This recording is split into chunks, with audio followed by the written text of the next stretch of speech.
सभी को सुबह की नमस्कार। ऑनलाइन क्लासेस में आपका एक बार फिर से हार्दिक स्वागत है। हम चर्चा कर रहे थे नदी घाटी परियोजनाओं की और कल हम बात कर रहे थे माही नदी की, जिसमें हम परियोजना को कहा था कि शामिल कर रहे हैं, लेकिन परियोजना वाला कुछ भाग उसका रिकॉर्ड नहीं हुआ है, इसलिए हम उसको आगे डाल देंगे फिर बाद में रिकॉर्ड करके, क्योंकि बीच में एक मिस्टेक के कारण उसका रिकॉर्ड नहीं हो पाया था, आगे वाला पार्ट बीच में रुक गया था।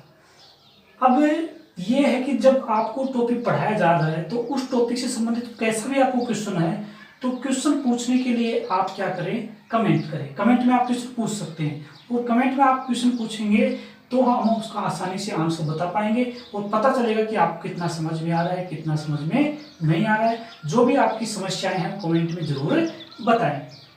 आज हम शुरू करने वाले हैं एक ऐसा टॉपिक जो राजस्थान के किसी भी प्रतियोगी परीक्षा होती है उसमें से लगभग यहाँ से प्रश्न जरूर पुटअप होता है। तो आज का टॉपिक काफ़ी ज़्यादा इंटरेस्टिंग और काफ़ी ज़्यादा इम्पोर्टेंट टॉपिक है, जिसको हम ट्रिक के साथ मैप में ड्रॉ करेंगे। तो चलो शुरू करते हैं आज का टॉपिक। आज का आपका टॉपिक होने वाला है राजस्थान का आंतरिक अफवाह तंत्र। राजस्थान कौन सा? आंतरिक अफवाह तंत्र। सबसे पहले तो मैं ये जानना है कि आंतरिक अफवाह किसे कहते हैं। ध्यान, नदी का वह नदी जो अपना जल किसी सागर और अर्थात खाड़ी में नहीं गिराती हैं और मुख्य भाग में क्या हो जाती है, विलुप्त हो जाती हैं, उसे आंतरिक अफवाह तंत्र के अंतर्गत पढ़ा जाता है। राजस्थान में बात करें की जाए तो आंतरिक अफवाह तंत्र के अंतर्गत कुल 60% हिस्सा आता है, अर्थात कह सकते हैं राजस्थान में 60% तो हिस्सा है वो किसके अंतर्गत आता है, आंतरिक अफवाह तंत्र के अंतर्गत आता है। बाकी बचा कितना, 40% हिस्सा बंगाली खाड़ी और अरब सागर में जाकर गिरने वाली नदियों का है, जो 23 और 17 के अनुपात में है। अब आंतरिक अफवाह तंत्र में कौन कौन सी नदी आती हैं उनको हम एक ट्रिक्स के माध्यम से देखेंगे और ट्रिक्स बहुत इंपॉर्टेंट है, आसानी से याद हो जाएगी और ट्रिक से याद हो गई तो माना कि आपके आंतरिक प्रवाह की नदी पूरी याद हो जाएंगी, आप फिर इसे कभी नहीं भूल पाएंगे। तो देखते हैं ट्रिक क्या है, नीचे लिखते हैं ट्रिक।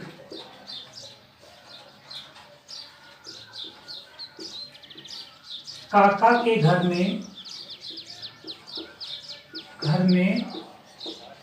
सास रूपारू। ट्रिक क्या है, काका के घर में सास रूपारू। 2-3 बार रिपीट करेंगे, काका के घर में सास रूपारू। अब देखो इसमें कौन कौन सी नदियां आती हैं। का मतलब होता है काकनी नदी। कौन सी नदी? काकनी, जिसे काकनी नदी भी कह सकते हैं और इसका उपनाम क्या है, मसोदी नदी भी है। का मतलब होगा कांतली नदी। कौन सी नदी? कांतली। के नहीं होगा, फिर कौन सी? घर का मतलब कौन सा हो गया, घग्गर नदी। कौन सा? घग्गर नदी। मे का मतलब मेंथा। कौन सी नदी? मेंथा नदी है। और सा का मतलब यहां पर कौन सी नदी लेंगे, साबी नदी। कौन सी नदी? साबी। साबी हो गई। रूपा का मतलब कौन सा होगा, रूपारेल। कौन सी नदी? रूपारेल नदी। और रू का मतलब कौन सा हो गया, रूपनगढ़। इस प्रकार ये क्या है, राजस्थान की प्रमुख आंतरिक प्रवाह की नदियां हैं जिनका ट्रिक बनता है काका के घर में सास रूपारू। का मतलब काकने, का फॉर कांतली, घर फॉर घग्गर, सा का मतलब साबी, रू का मतलब रूपारेल, मे का मतलब मेंथा और रू का मतलब रूपनगढ़। ये क्या है, राजस्थान की आंतरिक प्रवाह की नदियां हैं जिनको आप आसानी से ट्रिक के माध्यम से याद कर सकते हैं। अब देखते हैं वन बाय वन देखते हैं। सबसे पहले कौन सी है, काकनी नदी। कौन सी? काकनी। देखो काकनी नदी ये जैसलमेर है। जैसलमेर में एक जगह है, कौन सा, कोटरी गांव। कौन सा गांव है, कोटरी गांव। कोटरी गांव से कौन सी नदी निकलती है, काकनी नदी। कौन सी नदी निकलती है, काकनी नदी। और दक्षिण की ओर बहती है और यहाँ जैसलमेर में क्या है, एक भुज झील। कौन सी झील है, भुज झील। इसमें क्या हो जाती है, गिर जाती है। कोठरी गांव से निकलती है और भुज झील में गिर जाती है। अगर इसमें पानी का प्रवाह थोड़ा ज्यादा होता है तो ये मीठा खाड़ी तक जाती है, अर्थात इसको कह सकते हैं मीठा खाड़ी कहते हैं। वहां तक ये क्या करती है, अपना दल ले जाती है। यह राजस्थान की सबसे छोटी क्या है, आंतरिक प्रवाह की नदी है। कौन सी नदी? काकनी नदी। क्या है? राजस्थान की सबसे छोटी आंतरिक प्रवाह की नदी है, जिसकी लंबाई है 17 किलोमीटर, मात्र 17 किलोमीटर है, जो कोठरी गांव से भुज झील में पानी गिराती है। ठीक है। इस नदी को अन्य नाम क्या है? मसूरदी नदी। इस नदी को अन्य किस नाम से जाना जाता है? मसूरदी नदी के नाम से भी जाना जाता है। ठीक है। नंबर 2 कौन सी? कांतली नदी। कांतली नदी देखो, ये सिक्कर है, यहाँ पर सिक्कर, उस सिक्कर में एक पहाड़ी है, कौन सी? खंडेला की पहाड़ी। कहां पर? सिक्कर में। वहां से कौन सी नदी निकलती है? कांतली नदी। कौन सी? खंडेला की पहाड़ी से कांतली नदी निकलती है और उत्तर की ओर बहती हुई झुंझुनू में जाती है और चूरू सीमा के पास जाके क्या हो जाती है? विलुप्त हो जाती है। चूरू की सीमा पर क्या हो जाती है? नदी समाप्त हो जाती है। यह नदी कह सकते हैं, अर्थात कांतली नदी है, ये 100 किलोमीटर क्या है? लंबी है। क्या है? 100 किलोमीटर लंबी है, जो पूर्ण बहाव की दृष्टि से सबसे बड़ी, पूर्ण बहाव की दृष्टि से सबसे लंबी नदी है। मतलब कि राजस्थान से शुरू होकर राजस्थान में बहने वाली जो सबसे बड़ी नदी है वो कौन सी है? कांतली नदी है, जिसकी लंबाई कितनी है? 100 किलोमीटर है। और यह नदी खंडेला की पहाड़ी से निकलती है और चूरू सीमा पर जाकर क्या हो जाती है? समाप्त हो जाती है। आपको याद है कि चूरू और बीकानेर राजस्थान के ऐसे 2 जिले हैं जहां कोई भी नदी नहीं बहती है, तो ये सीमा के पास जाकर क्या हो जाती है? समाप्त हो जाती है। इस नदी के किनारे पर एक सभ्यता विकसित हुई है, जिसका नाम क्या है? गणेश्वर सभ्यता। गणेश्वर सभ्यता किस नदी के किनारे विकसित हुई है? कांतली नदी के किनारे विकसित हुई है, जिसे ताम्बर सभ्यता के नाम से भी जाना जाता है। कौन सभ्यता? गणेश्वर सभ्यता। ठीक है। नंबर 2 कौन सी थी? कांतली। अब नंबर 3 देखो कौन सी है? घग्गर नदी। देखो घग्गर नदी का उद्गम है स्थल है वो कहां पर है? शिवालिक पहाड़ियां। कहां से होता है? शिवालिक पहाड़ियां। और शिवालिक पहाड़ियां कहां पर हैं? ये एचपी मतलब हिमाचल प्रदेश की जो शिवालिक पहाड़ियां हैं वहां से इसका उद्गम होता है और ये बहती बहती राजस्थान के हनुमानगढ़ जिले में, कहां पर? हनुमानगढ़ जिले में तहसील कौन सी? टिब्बी। टिब्बी जो तहसील है उसका एक गांव है जिसका नाम क्या है?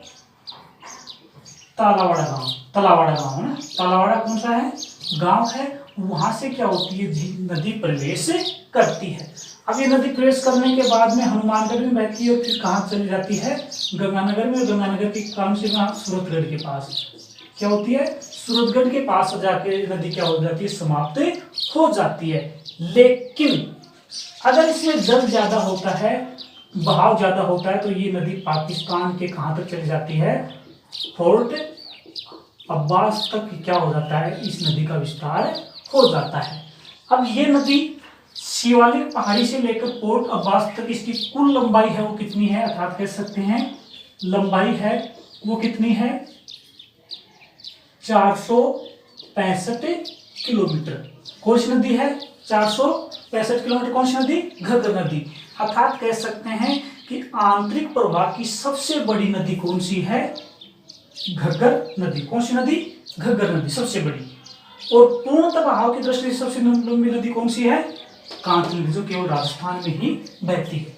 ठीक है। अब इसका जो यहाँ जो क्षेत्र है, अर्थात इसका ये क्षेत्र है, ये किस नाम से जाना जाता है? नाली, अर्थात इसको क्या कहते हैं? पाट। हनुमानगढ़ और गंगानगर में घग्गर नदी का जो बहाव क्षेत्र है वो कौन से किस नाम से जाना जाता है? नाली या पार क्षेत्र के नाम से जाना जाता है। और पाकिस्तान में ये जो क्षेत्र है ये किसके नाम से जाना जाता है? हकरा क्षेत्र के नाम से जाना जाता है। किस नाम से? हकरा क्षेत्र के नाम से जाना जाता है। इस नदी के किनारे एक सभ्यता विकसित हुई थी हनुमानगढ़ में, जिसका नाम क्या है? कालीबंगा सभ्यता। प्रश्न ये आ जाए कि कालीबंगा सभ्यता कौन सी नदी के किनारे विकसित हुई थी, तो आपका आंसर क्या होगा? घग्गर नदी के किनारे सभ्यता विकसित हुई थी। इस नदी को अन्य नाम से जाना जाता है, क्या क्या कहा जाता है इसको? सोतर नदी, सोतर नदी कहते हैं, मृत नदी कहते हैं, और इम्पोर्टेंट कि राजस्थान का शोक किसे कहते हैं, अर्थात इसे राजस्थान का शोक भी कहा जाता है, क्योंकि जब इसमें बाढ़ आती है तो इसका पार्ट क्या है? ऊंचा है, तो इसलिए बाढ़ ज्यादा से लेकर आती है तो चारों तरफ पानी भर देती है, इसलिए क्या कहते हैं? इसे राजस्थान का शोक भी कहते हैं। ठीक है, अब ये तो तालावाड़ा जो क्षेत्र गांव है, यहाँ पर किसका निर्माण करती है? एक झील का निर्माण भी करती है, जिसका नाम क्या है? तालावाड़ा झील, जो राजस्थान की सबसे निचली झील मानी जाती है। प्रश्न ये है कि राजस्थान की सबसे निचली झील कौन सी है, तो आपका आंसर क्या होगा? तालावाड़ा झील है, वो राजस्थान की सबसे निचली झील है। और सबसे ऊंची कौन सी है? माउंट आबू में नक्की झील हो गई। कौन सी नदी होगी? घग्गर नदी। अब आगे देखते हैं कौन सी नदी है? मेंथा नदी। ठीक है, मेंथा नदी है वो जयपुर में, ये जयपुर है, जयपुर में है मनोहरपुर, मनोहरपुर की पहाड़ी, मनोहरपुर की पहाड़ियां कहां पर है? जयपुर में। वहां से क्या है? मेंथा नदी निकलती है, और जयपुर, नागौर और अजमेर की सीमा पर एक झील है जिसका नाम क्या है? सांबर झील। कौन सी झील है? सांबर झील। अर्थात राजस्थान की सबसे खारे पानी झील कौन सी है? सांबर झील। यहां पर आके क्या होती है? ये नदी अपना झील गिरा देती है। कौन सी नदी? मेंथा। मनोहरपुर से शुरू होती है और कहां गिरती है? अपना जल कहां गिरा देती है? सांबर झील में गिरा देती है। याद रखने वाली बात यह है कि मेंथा नदी के किनारे लूणवा का, इसका लूणवा का जैन तीर्थ मंदिर अर्थात जैन तीर्थ स्थल क्या है? प्रसिद्ध है। याद रखने वाली बात यह है कि कौन सी नदी के किनारे लूणवा का जैन तीर्थ स्थल स्थित है, तो आपका आंसर क्या होगा? मेंथा नदी के किनारे। ठीक है इतना? ओके, आगे बढ़ते हैं फिर। नेक्स्ट नदी कौन सी है? साबी नदी। देखो साबी नदी यहाँ लिख देता हूँ, जैसे जयपुर में आती है यहाँ लिख देता हूँ। इसका उद्गम स्थल है वो कहाँ पर माना जाता है? सेवर की पहाड़ियां, सेवर की पहाड़ी। और ये कहां पर है? जयपुर। देखो जो कौन सी नदी? साबी नदी। साबी नदी कहां से निकलती है? जयपुर के सेवर की पहाड़ियों से निकलती है, और यहाँ जयपुर में कोटपुतली के पास से बहती हुई यहाँ बानसूर, बानसूर के बाद में बहरोड बहती हुई कहाँ चली जाती है? हरियाणा में चली जाती है। और हरियाणा में कहाँ जाती है? समाप्त हो जाती है? पटौदी के मैदान में। कहां पर? पटौदी के मैदान, जो किसके अंतर्गत आता है? रेवाड़ी डिस्ट्रिक्ट के अंतर्गत आता है। वहां जाके ये नदी क्या हो जाती है? समाप्त हो जाती है। प्रश्न ये है कि साबी नदी का उद्गम स्थल कौन सा है? सेवर की पहाड़ियां। और कहां जाकर समाप्त हो जाती है? ये हरियाणा के रेवाड़ी जिले के पटौदी के मैदान में जाकर ये क्या हो जाती है? समाप्त हो जाती है। कौन सी नदी? साबी नदी। ठीक है, अब आगे बात करते हैं किसकी? मतलब रूपारेल नदी। देखो रूपारेल नदी है एक, आप स्थान जानते होंगे, अलवर है। अलवर में कौन सी तहसील? थानागाजी। कौन सी है? थानागाजी। कहां पर है? अलवर। और वहां पर उदय की जो पहाड़ियां है ना, उदय की पहाड़ियां, वहां से निकलती है ये थानागाजी अलवर से, और बहती हुई कहां चली जाती? कहां पर अपना जल गिरा देती है? कुशलपुर। कहां पर? कुशलपुर। और कुशलपुर कहां पर है? कुशलपुर कहां पर? भरतपुर में। भरतपुर में है। वहां पर क्या करती है? अपना जल गिरा देती है। इसके बाद में और देखते हैं तो कौन सा है ये अपना जल गिरा देती है? इस नदी पर एक क्या बना हुआ है? बांध, जिसका नाम क्या है? सीकरी बांध। कौन सा बांध है? सीकरी बांध। प्रश्न ये आ जाए कि सीकरी बांध कौन सी नदी पर बना हुआ है, तो आपका आंसर कौन सा होगा, रूपारेल नदी पर बना हुआ है। यहाँ पर फिर आगे थोड़ी आगे क्या बनी हुई है, एक झील, जिसे कौन सी झील बनी हुई है, मोती झील, अर्थात मोती झील का निर्माण कौन सी झील पर है, कौन सी नदी पर है, रूपारेल नदी पर। इसलिए ही रूपारेल नदी को भरतपुर की क्या कहते हैं, जीवन रेखा कहते हैं। भरतपुर की जीवन रेखा किसे कहा जाता है, रूपारेल नदी को भरतपुर की जीवन रेखा कहा जाता है। ठीक है इतना। उसके बाद में आपकी जो अंतिम नदी है कौन सी, रूपनगढ़। कौन सी है, रूपनगढ़। रूपनगढ़ अजमेर है, ये अजमेर के कौन से, किशनगढ़। किशनगढ़ पहाड़ियों से, अर्थात अजमेर के जो किशनगढ़ की जो पहाड़ियां हैं वहां से कौन सी नदी निकलती है, रूपनगढ़ निकलती है, और उत्तर में बहती हुई कहां गिर जाती है, सांबर झील में अपना जल गिरा देती है। कहां गिरा देती है, सांबर झील में अपना जल गिरा देती है। इसकी प्रमुख विशेषता यह है कि इस नदी के किनारे निम्बार्क, कौन सा, निम्बार्क संप्रदाय, निम्बार्क संप्रदाय की प्रधान पीठ स्थित है, अर्थात कह सकते हैं प्रधान पीठ स्थित है। कहां पर है ये, सलेमाबाद। कहां पर स्थित है, सलेमाबाद, जो किसके अंतर्गत आती है, अजमेर के अंतर्गत आती है। तो प्रश्न ये है कि निम्बार्क संप्रदाय की प्रधान पीठ है वो कहाँ स्थित है, और आप तो कहेंगे आप अजमेर के अंतर्गत किशनगढ़ में, और किस नदी किनारे है, तो आप कहेंगे रूपनगढ़ के किनारे है। ठीक है, ये थी कि राजस्थान की आंतरिक प्रवाह की नदियां। एक बार फिर से हम इसको रिपीट में लेके आते हैं। सबसे पहले हम ट्रिक्स हैं कि ट्रिक्स को याद कैसे कर रखेंगे, बोलो। यस, काका के घर में सास रूपारू, काका के घर में सास रूपारू, का फॉर कांतली, का फॉर काका फॉर काकने, का फॉर कांतली, घर for Ghaggar, may for Mentha, सा फॉर साबी, रूपा मतलब रूपारेल, और रू का मतलब रूपनगढ़। कांत की नदी है वो कहां से निकलती है, कोटरी गांव से, और कहां जाके समाप्त हो जाती है, भुज झील से थोड़ा आगे जाके समाप्त हो जाती है जब पानी रहे तो। कांतली नदी है खंडेला की पहाड़ी से शुरू होती है और कहां पर चली जाती है, चूरू जो सीमा है वहां पर समाप्त हो जाती है। यह राजस्थान की सबसे लंबी नदी है पूर्ण बहाव की दृष्टि से, जिसकी कुल लंबाई कितनी है, 100 किलोमीटर। इसके किनारे कौन सभ्यता विकसित हुई थी, गणेश्वर सभ्यता विकसित हुई थी। अगली नदी कौन सी थी, घग्गर। घग्गर नदी कहां से निकलती है, शिवालिक पहाड़ियों से निकलती है, हिमाचल प्रदेश में से, और ये राजस्थान के हनुमानगढ़ जिले के टिब्बी तहसील में प्रवेश करती है तालावड़ा गांव में, और फिर आगे बहती हुई कहां जाती है, गंगानगर के सूरतगढ़ के पास में जाके खत्म हो जाती है। लेकिन जब इसमें बहाव ज्यादा होता है, पानी ज्यादा होता है, तो पाकिस्तान के पोर्ट अब्बास तक चली जाती है। और पाकिस्तान में इसके प्रवाह क्षेत्र को हकरा कहते हैं, और राजस्थान में इसके प्रवाह क्षेत्र क्या कहते हैं, नाली और पहाटे कहते हैं। इस नदी के किनारे प्रसिद्ध जो सभ्यता थी कौन सी, कालीबंगा सभ्यता, वो विकसित हुई थी, और इसकी कुल लंबाई कितनी है, 465 किलोमीटर है। इस नदी पर तालावाड़ा झील का निर्माण किया हुआ है, और यह राजस्थान की सबसे निचली झील मानी जाती है। इस नदी के उपनाम क्या है, इसे सोतर नदी कहते हैं, मृत नदी कहते हैं, और राजस्थान का शोक कहा जाता है। अगली नदी कौन सी है, मेथा नदी। मेथा नदी जयपुर के मनोहरगढ़ की पहाड़ियों से निकलती है और कहां जाकर चली जाती है, सांबर झील में गिर जाती है। इस नदी के किनारे एक मंदिर है जिसे कहते हैं लोनवा का जैन तीर्थ स्थल क्या है, स्थित है इसके ऊपर। अगली जो नदी है वो कौन सी है, साबी नदी। साबी नदी जयपुर के सेवर की पहाड़ियों से निकलती है और अलवर में बानसूर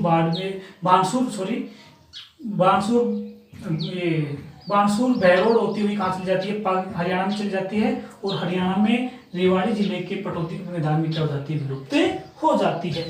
फिर उसके बाद में हमने पढ़ी थी कौन सी, रूपारेल नदी। रूपारेल नदी है वो अलवर जिले के थानागाजी तहसील में उदय की जो पहाड़ियां से निकलती है और बहती हुई कहाँ चली जाती है, कुशलपुर भरतपुर तक चली जाती है। इस नदी के किनारे सीकरी बांध बना हुआ है और मोती झील का निर्माण किया गया है यहाँ पर, इसलिए इसे भरतपुर की जीवन रेखा भी कहते हैं। और अंतिम नदी कौन सी है, रूपनगढ़ नदी, जो अजमेर के किशनगढ़ की पहाड़ियों से निकलती है और अपना जल कहाँ गिरा देती है, सांबर झील में गिरा देती है। इस नदी के किनारे निम्बार्क संप्रदाय की प्रधान पीठ मवाद क्या है स्थित है।